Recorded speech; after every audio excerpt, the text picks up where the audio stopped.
hunt other birds. 40 million people visit Central Park every year. But how many of them know about its past? Churches and schools. Buried beneath the park's enormity and fame is the history of Seneca Village. We have historical records of a whole thriving community that often gets lost as we talk about the historical narrative of New York City as a whole.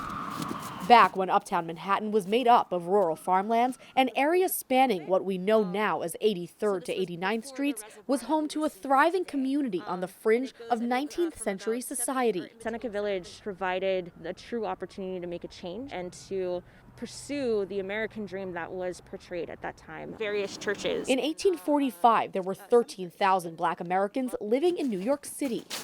Owning a certain amount of land meant you could vote, and for many Black Americans, Seneca Village presented that opportunity. As people bought land, that was a kind of a deliberate political experiment. Seneca Village was made up of mostly free Black Americans, but was also a sanctuary for immigrants from Germany and Ireland. Over the years, excavations have told the story of what life was like in Seneca Village, a story often skewed by racism. This area was labeled as shanty towns, but when we look at excavations and digs and seeing the foundations of these buildings, it was a stable and thriving community. Through eminent domain. In the late 1850s, the residents of Seneca Village were kicked out so the city could build Central Park. Historic documents show many were never fairly paid for the land they owned. As long as you are compensated in a just manner. The rich history of Seneca Village can teach us a lot about the world we live in today. Seneca Village can be used as a lens of how we want to see our community and our environment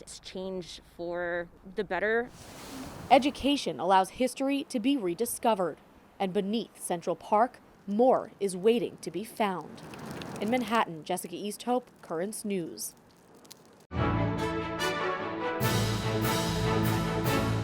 If you're watching Currents News on YouTube, be sure to hit the subscribe button and click on the bell to get updates to all of our newest content, because we are putting your faith in the news.